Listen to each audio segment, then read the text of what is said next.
Prestem muita atenção, porque o que vamos falar agora são princípios, né? São princípios éticos. Quando a gente aprende um princípio, louvado seja Deus, porque a gente consegue agora fazer a aplicação dele aos casos práticos. Quando a gente não sabe o princípio, aí vem a tentação do achismo. Eu acho que é assim, eu acho que é daquele jeito, e você se perde de tanto achar. Vamos então prestar atenção para esses princípios, porque eles são muito importantes, tá bom? Um deles, vou apagar aqui a nossa gravidez ectópica para vocês não se desviarem. Um deles é o princípio do mal menor, tá? O mal deve ser evitado. Na impossibilidade de evitar todos os males, deve-se evitar o mal maior. Mas a tolerância para com o mal menor exige cuidado. Devemos distinguir um mal físico, como é uma dor, um arranhão, e o mal moral, que é um pecado. O mal moral é uma ação voluntária contra a razão, contra Deus que lhe deu a razão, contra a sua destinação última, que é Deus. O mal moral, ele é muito mais grave que o mal físico. Jamais ele pode ser praticado. O mal moral, por ser uma desordem no plano de Deus, nunca pode ser escolhido. Ele é sempre infinitamente maior que o mal físico. Um mal físico, como dar uma palmada em um filho, pode ser praticado para evitar ou corrigir um mal moral, uma falta grave cometida por ele. Um mal físico, uma palmada, para corrigir um mal moral, que foi uma falta que o seu filho cometeu. Se você estiver diante da imposição de cometer o mal moral, ou seja, alguém obriga você a praticar um pecado, exemplo, oferecer incenso aos ídolos, colocar uns grãozinhos de incenso para salvar a sua vida, deve-se preferir o sacrifício da própria vida. Ou seja, o martírio, qualquer que seja a espécie, por crucifixão, por decapitação. Por quê? Porque o sacrifício da própria vida, a morte, é um mal físico. E nós deveríamos preferir este mal físico ao mal moral, que é o pecado, antes de morrer do que pecar. E quando você faz isso, você não está praticando um suicídio. Não, porque a culpa da sua morte recai sobre quem impôs esse conflito, no caso, o perseguidor. Vimos então que o mal físico pode ser praticado para evitar ou corrigir um mal moral. Vimos que você, diante de um mal moral, você deve preferir sofrer o mal físico para não praticá-lo, porque o mal moral nunca pode ser escolhido. E quando se trata de dois males morais, e agora? A tentação que devemos evitar, rejeitar, a tentação é de escolher o mal moral menor. Não pode. Mal moral nunca pode ser objeto de escolha. Você tem que rejeitar os dois. Pois o mal moral, como já falei, nunca pode ser objeto de escolha. E isso até mesmo quando, ao se rejeitar o mal menor, se provocar involuntariamente um mal maior. Vamos dar um exemplo. Esses exemplos aqui foram tirados do Manual de Bioética de Helios Greshia. Na sua repartição pública, você recebe a ordem de furtar ou falsificar documentos, a ordem de praticar um pecado. Caso você não o faça, haverá violência sexual ou morte a certas pessoas. Como o furto é um mal moral, ele não pode ser praticado, ainda que dessa rejeição resulte como vingança males maiores. Se tais males vierem a acontecer, isso não seria imputável a quem decidiu não realizar o mal. eu não sou responsável pelas consequências más da minha não realização de um ato mal. Se eu não quis fazer um ato mal, e por causa desta minha recusa em praticar o mal, ocorreram outros males, maiores ou piores, não importa, eu não sou responsável por isso. 2 males morais não podem ser colocados nos pratos de uma balança. Ambos devem ser rejeitados. Não se pode justificar, por exemplo, uma mentira, por menor que seja, para evitar uma mentira maior, ou uma ofensa menos grave para evitar uma mais grave a uma pessoa. Vamos dar um exemplo errado da aplicação do princípio do mal menor. Pôncio Pilatos recebeu do povo, ou dos chefes do povo, o pedido de condenar Jesus à morte. Condenar Jesus à morte seria um pecado, um grande mal moral. O que foi que Pilatos resolveu fazer? Resolveu mandar flagelá-lo. Depois de flagelá-lo, eu o soltarei. Ele preferiu o mal moral menor para evitar o mal moral maior. Errado fazer isso. Diante de 2 males morais, você tem que rejeitar os 2. E como costuma acontecer, ele não só agiu errado por fazer isso, mas ele depois acabou cedendo ao mal moral maior que ele queria evitar. Acabou condenando Jesus também à morte. O exemplo que o Helios Grecia fala, ele é talvez anacrônico, fora de época, ou fora de lugar, ou as duas coisas, mas é um exemplo que ele dá no manual dele de bioética. O exemplo mais fácil e frequente é o do médico de família ou do ginecologista que se vê diante do dilema posto pelo paciente que pede a prescrição de contraceptivos para não pôr em prática a ideia do aborto, um mal maior diante da contracepção. Vamos supor, o que não é verdade, que os anticoncepcionais exigissem receita médica. E que chegasse um casal dizendo: doutor, prescreve para mim isso aqui, porque se o senhor não fizer isto, e se a minha esposa engravidar, nós vamos abortar. O que o médico faz?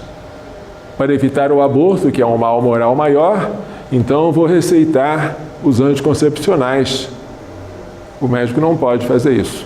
A eventualidade de um aborto, e se eles resolverem abortar, será que eu vou ter culpa? Não, o médico não vai ter culpa. Não seria imputável ao médico, especialmente quando ele tivesse explicado ao paciente que era amar tanto uma coisa como a outra e que existia um meio de evitar ambas as situações. Há meio de evitar o aborto, há meio de evitar a anticoncepção. Você não está entre dois males morais inevitáveis. Não está. Isso que vocês estão vendo aqui é uma balança. O que essa balança está fazendo? Está fazendo algo errado, que nunca se deve fazer. Medindo nos 2 pratos qual dos males é maior. O mal moral maior ou o mal moral menor. Não se pode escolher o menor entre 2 males morais. Tá? Isso aí é uma coisa que eu faço questão de repetir até inculcar na mente de vocês. Vamos lá. E se os 2 males não forem morais? Se os 2 males forem físicos? Bem, entre 2 males físicos, o que você prefere? Você prefere amputar o braço ou receber uma injeção? Bem, uma injeção é melhor, né? É um mal físico menor. Claro, você sempre deve, ordinariamente, preferir o mal físico menor. Quer se refira a outros, quer a si mesmo. Mas, diante de um radical e proporcional motivo de ordem superior, pode-se preferir o mal maior, sofrer o mal maior. Exemplo: um doente que tenha um tumor pode rejeitar os analgésicos. sofrendo uma dor física maior. Por quê? Porque deseja manter a lucidez mental para conversar com os parentes. O analgésico, né, nesse grau, ele já seria um narcótico que privaria você da lucidez ou da consciência. Ele não quer ficar privado disso. Ou porque quer ter a possibilidade de dar um sentido religioso ao sofrimento. Eu quero me unir a Cristo pregado na cruz pela salvação do mundo. Por isso o sofrimento para mim não é algo escandaloso, é algo que eu abraço por amor. É lícito você escolher, nesse caso, o mal físico maior e evitar um alívio lícito que a medicina oferece. Com isso, não se anula, em princípio, a licitude do emprego de analgésicos. Claro que isso aí é uma escolha do paciente, né? Pode ser até uma escolha heróica, escolha elogiável, mas uma escolha que não é ilícita. Então, recapitulando, você pode praticar o mal físico, como dar uma palmada, para evitar ou prevenir ou corrigir um mal maior com a falta do seu filho. Entre dois males morais, você sempre tem que rejeitar os dois. Mesmo quando rejeitando um, o outro aconteça sem a sua vontade. Se você estiver na imposição de cometer um mal moral, um pecado, senão você morre ou senão você sofre alguma coisa, você deve preferir sofrer o mal físico a praticar o mal moral, que é infinitamente maior. Entre dois males físicos, geralmente a gente prefere o menor, mas pode, por uma razão proporcional superior, em certos casos, preferir o maior também. Não pelo gosto de sofrer, mas por causa do sentido que você está dando ao sofrimento. Muito bem, este é o princípio do mal menor, que tem que ser muito bem compreendido. Se você não compreender, você vai querer praticar o mal menor, mal moral menor, para evitar o mal moral maior, como fez Pilatos.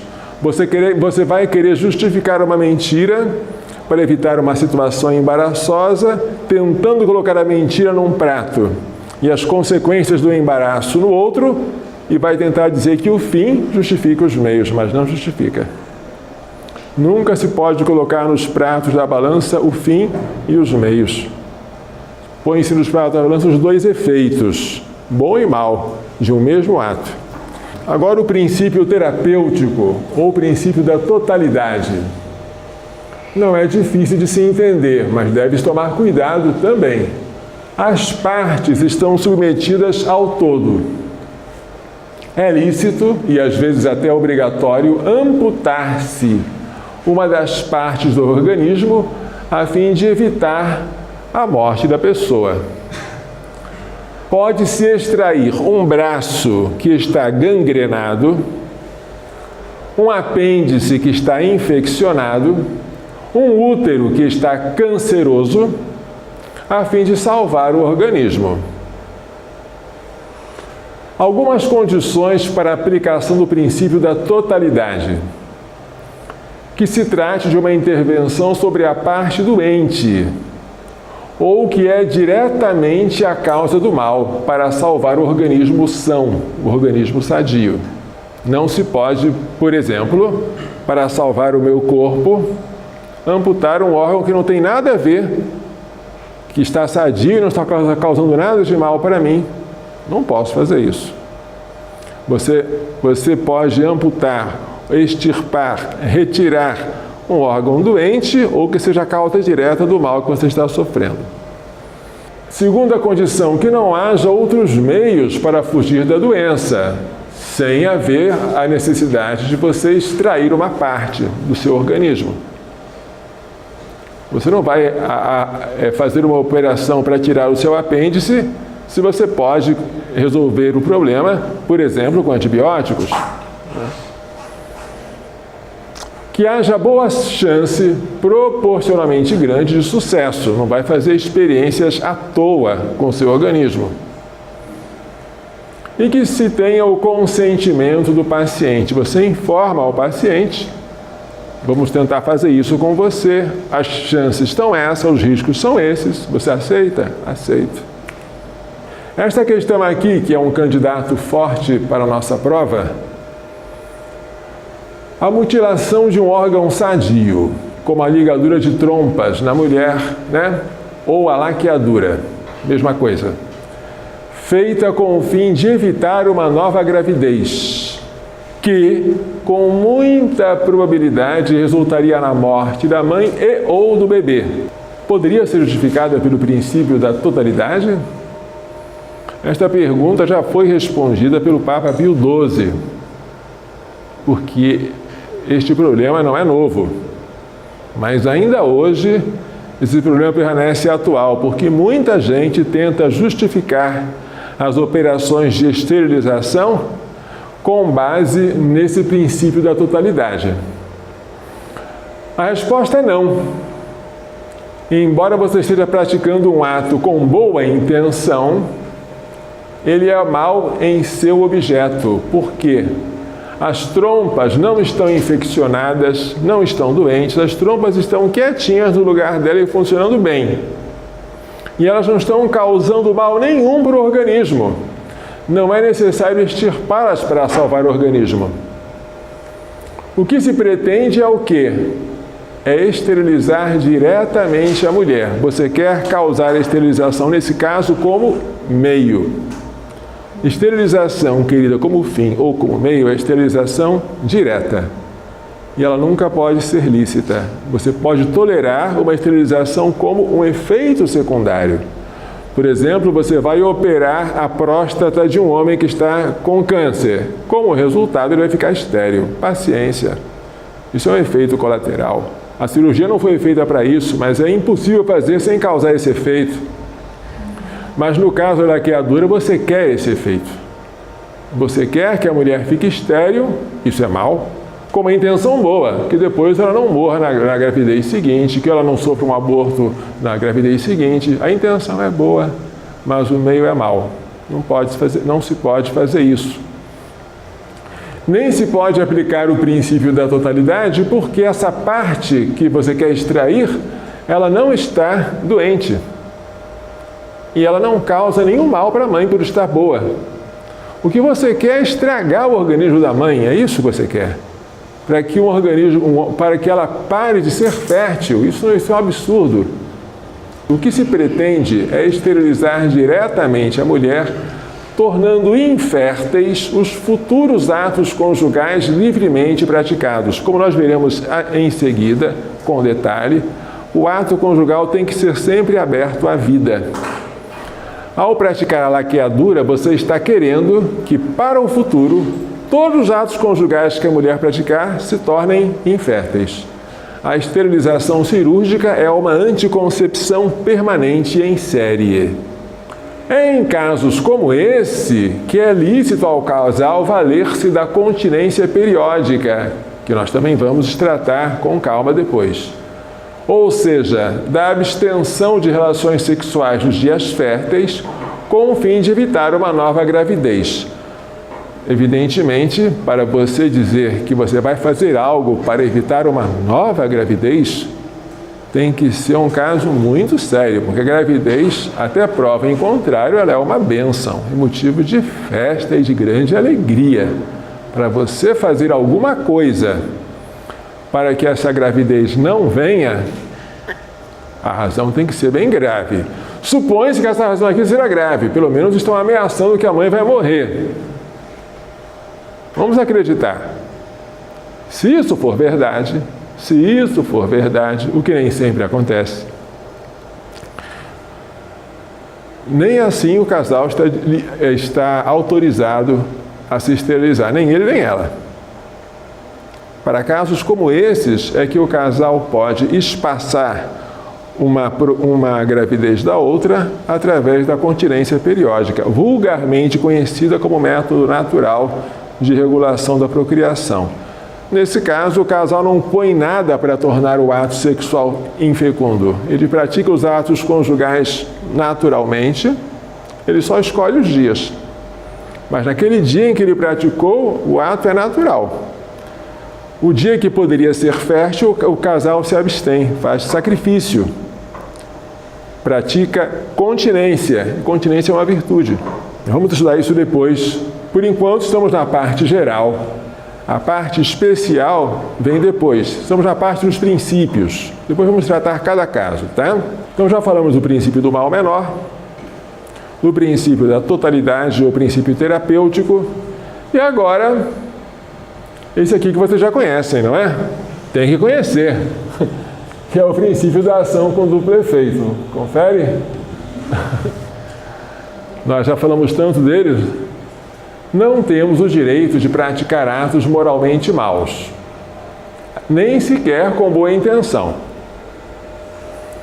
Mas, frequentemente, ao praticarmos um ato bom, olha só, gente, um ato bom, com um fim bom, com boa intenção, deparamos-nos com um efeito secundário mau. Olha só, o ato bom terá um efeito bom, querido pelo agente e decorrente diretamente do ato bom, mas terá também, inevitavelmente, um efeito secundário mau, não querido pelo agente, mas inevitável, porque decorrente diretamente do ato bom. Por exemplo, tomamos uma aspirina, ato bom, para curar a dor de cabeça, fim bom, mas sabendo que ela poderá atacar o estômago, efeito secundário mau. E agora? Podemos praticar tais atos que têm um duplo efeito, um bom e um mau? Sim, mas com algumas condições. O efeito bom não deve ser obtido por meio do efeito mau. Se o efeito bom for obtido por meio do efeito mau, então o efeito mau, na verdade, é um meio. Os dois efeitos não estão assim em paralelo, mas estão em série nesse caso. Se você pratica aqui um ato que tem um efeito mau, e desse efeito mau decorre o efeito bom,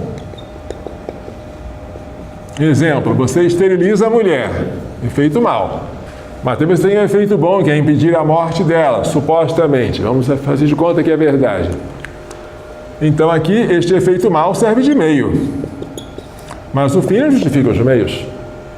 Então, nesse caso aqui, você não pode colocar balancinha aqui para pesar e dizer que esse compensa esse. Cuidado, porque isso é comum que se faça.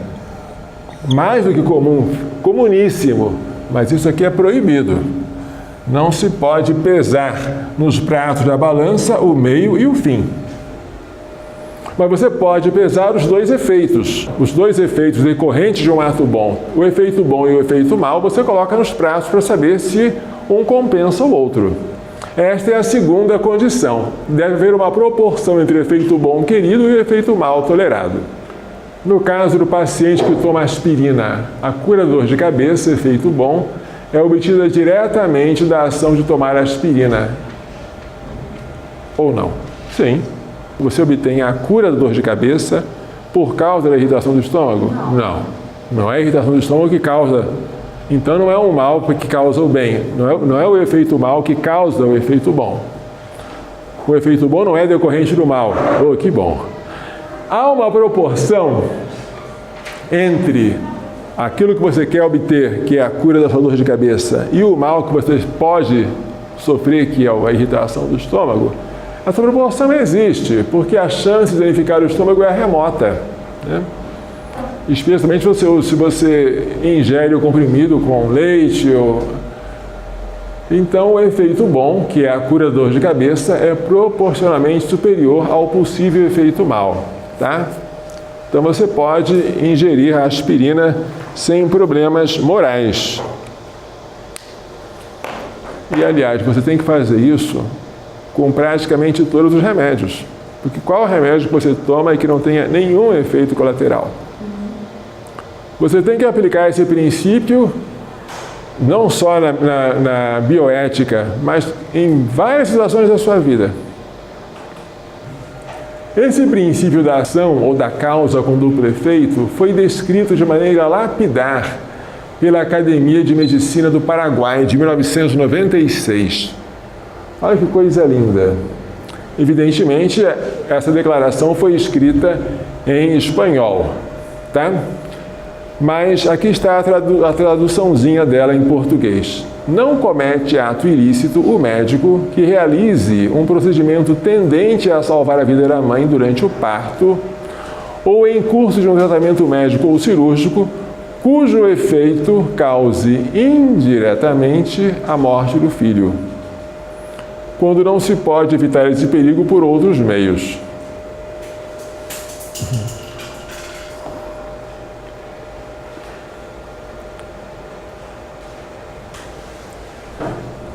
Os exemplos do princípio de ação com duplo efeito, que estão citados aqui, alguns vocês já conhecem. Eu acho que esses aqui vocês já sabem, não é? O de uma infecção renal em uma mulher grávida. A mulher toma um antibiótico que pode, como qualquer antibiótico, causar danos ao neném. Mas o dano causado ao neném não será causa da cura da infecção renal. Ou será que é? Evidentemente que não, porque se a mãe não estivesse grávida, ela também tomaria o remédio. E se ela, em vez de tomar o remédio, ela causasse dano ao neném, ela não curaria a sua infecção renal. Então, o dano ou a morte do neném não é meio, nem é fim, mas é um efeito secundário. Existe essa chance de lesão à criança, mas é pequena. O tratamento é urgente, então o efeito bom, que é a cura da infecção renal, é proporcionalmente superior ao possível efeito mal. E não adianta você dizer aqui, não, eu quero fazer um ato de heroísmo, eu vou evitar tomar o remédio para o bem do meu neném. Cuidado! Não faça isso, porque isso pode ser loucura. Você tem que escolher, às vezes, o que pode ser arriscado para você e também para a criança, para o bem de ambos. Imagine se você morre de uma infecção junto com o seu neném, porque você não quis tomar o remédio. A medicina tem disso. E a vida tem isso também, né? Em diversas situações. Este é o caso do submarino que eu não vou repetir para não ser enfadonho. Um paciente sofre dores agudas de um tumor ósseo e para aliviá-las deve-se recorrer ao uso de morfina. Mas daí surge um efeito negativo, ou seja, o hábito que exige doses cada vez mais fortes para acalmar a dor e um possível abreviamento da vida e da resistência física do sujeito. Cada vez que se aplica morfina, mais o organismo fica dependente dela. Cada vez você tem que dar uma dose maior. Imaginemos, em tese, que esta aplicação de morfina em dose cada vez maior seja capaz de abreviar a vida do paciente. Note-se, você não está aplicando morfina para matá-lo. Mas você sabe que ao aplicar a morfina para aliviar a dor, pode acontecer que a vida dele encurte. Será que eu posso ou não posso fazer isso? O alívio da dor, que é o efeito bom, é obtido diretamente do uso da morfina. Se por absurdo o médico não aplicasse morfina, mas causasse diretamente a debilitação, o enfraquecimento do paciente, não aliviaria a sua dor. Tem nada a ver.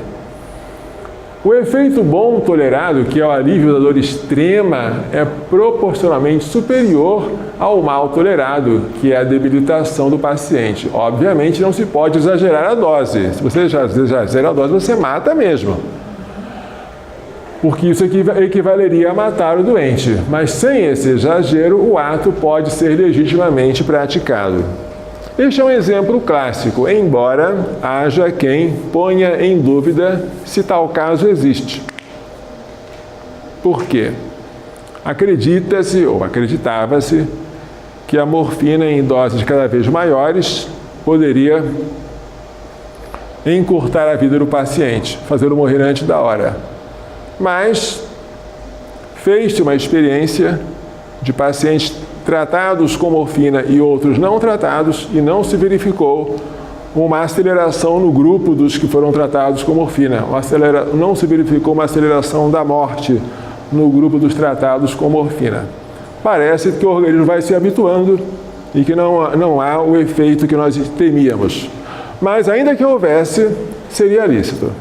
Uma mulher grávida sofre de enjoo e resolve tomar talidomida. Conhecem a talidomida? Então vou apresentar para vocês. Talidomida é um antiemético. É uma droga que foi utilizada para curar os enjoos matinais das gestantes. Mas ela foi lançada no mercado sem cuidado. E quando perceberam, as mulheres grávidas que tomavam isso tiveram os seus bebês deformados, com os membros superiores encurtados, próximos ao tronco, como se fosse uma foca. Foca não anda assim, né? Por isso essa deformidade ficou conhecida como focomelia. A geração que usou talidomida ficou toda ela com esses membros atrofiados. Bem, isso aconteceu. E aí a talidomida foi tirada do mercado. Ela só pode ser usada agora em hospitais, mas mesmo assim deve-se tomar muito cuidado para não aplicá-la em mulheres grávidas. Mas quando a mulher sabe que está grávida, às vezes ela não sabe, né? Na dúvida, não tome isso, por favor. Mas, vamos imaginar, por que a mulher não pode tomar? Imagine que uma mulher resolva tomar talidomida. Ela está grávida, está com enjoo, e ela toma talidomida para quê? Respondam-me. Para curar o enjoo. Então ela não está tomando talidomida para matar o bebê. Confere? Sim. Então a morte do bebê não é fim, nem é meio. O que a morte do bebê é? É um segundo efeito, é um efeito secundário. Então ela pode tomar? Não pode. Mas por quê? Não é porque ela está praticando um mal para daí obter um bem. Não é porque a cura dela, ou a cura do enjoo dela, passe pela morte da criança, ou decorra da morte da criança, ou decorra da deformação que a criança vai sofrer. Qual o motivo que impede a gestante de tomar talidomida? É o segundo requisito do princípio da ação com duplo efeito. Não há proporção entre o bem adquirido, que é a cura do enjoo, e o mal sofrido, que é a deformidade da criança. Certo? Então, uma coisa é você saber que não pode fazer. Outra coisa é saber por que não pode. Você tem que conhecer pelas causas.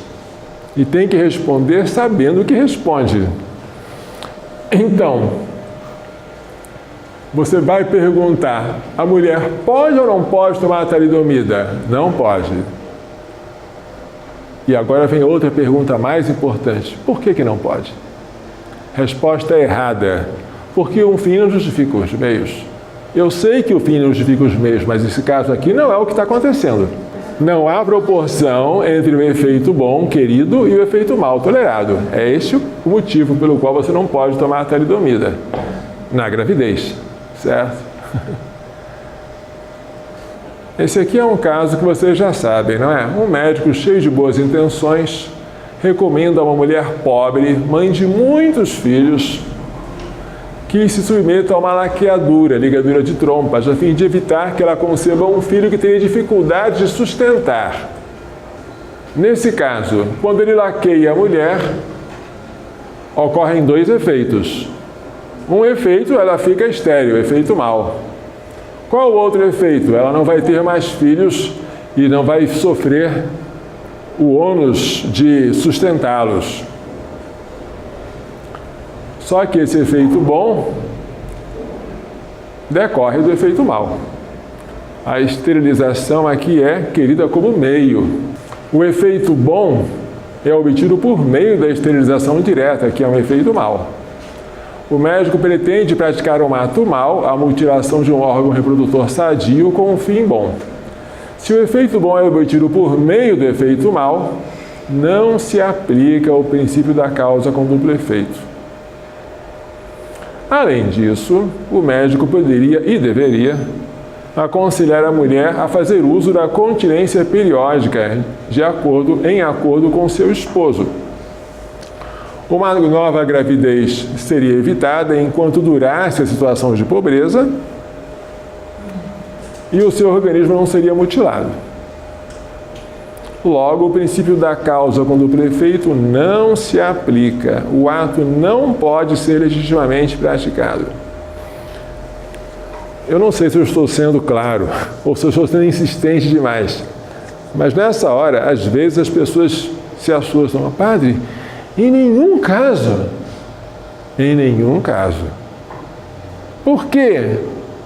Porque por mais dramático que seja o caso, você não pode praticar um ato mau, ou seja, um pecado, para se livrar daquele caso mau, nem que seja a morte. Se você disser que para evitar a morte você pode fazer outras coisas que você não faria em situações habituais, então você pode cometer adultério, entregar-se à prostituição, jurar falso.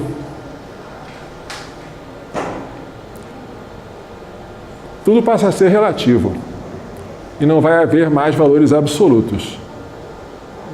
Mas a ética tem valores absolutos. Tem que ter. Esta aqui nós já vimos também, que é o caso do útero canceroso e o caso da gravidez ectópica. No caso do útero canceroso, a salvação da vida da gestante é obtida como? Através da esterectomia e não através da morte da criança. Tal cirurgia seria feita ainda que a mulher não estivesse grávida. E se absurdamente o médico não extirpasse o tumor, mas simplesmente matasse a criança, não salvaria a vida da mãe. Logo, a morte da criança não é meio. Ela não causa a salvação da mãe. Ela é um efeito. Esse efeito mal não é superior, mas pelo menos é equivalente ao efeito bom, que é a salvação da vida da mãe. Logo, o ato pode ser legitimamente praticado, mas é um caso extremo. O médico deve, sempre que possível, esperar que a gravidez atinja uma etapa em que a criança possa ser retirada viva por cesariana e sobreviver, para só depois fazer a esterectomia. Por fim, esse aqui que nós já vimos, né? Uma mulher está com gravidez ectópica, fora do lugar. A criança, em vez de se implantar no útero, implantou-se na trompa de Falópio. E agora? Possivelmente, com o tempo, a trompa se romperá e a mulher sofrerá uma hemorragia. Possivelmente, 65% dos casos, isso não acontece. A gravidez evolui para um aborto espontâneo. E essa hemorragia exigirá uma intervenção médica. Será lícito remover a trompa contendo em si a criança antes da sua ruptura? Neste caso, a salvação da gestante, que é um efeito bom, é obtida por meio do efeito mal, que é a morte da criança. E isso se vê de duas maneiras. Primeiro, essa cirurgia de extirpar a trompa, retirar a trompa com o embrião dentro, seria feita se a mulher não estivesse grávida? Não seria feita. E além disso, se o médico simplesmente matasse a criança, deixando a trompa intacta, salvaria a vida da mãe? Salvaria. É o que se procura fazer com a salpingostomia linear e com o uso do metrotexato. Logo, tal intervenção não pode ser justificada pelo princípio da ação com duplo efeito. Tá? É o que nós tentamos falar na apresentação de slides que fizemos para vocês, sobre a não licitude da salpingectomia antes da ruptura tubária. Mas não precisa que você prove que é ilícito, basta que você convença que esta operação não é moralmente segura. Basta a dúvida para que você não possa praticá-la, porque você está diante de alguém na posse certa do seu direito, que é o neném.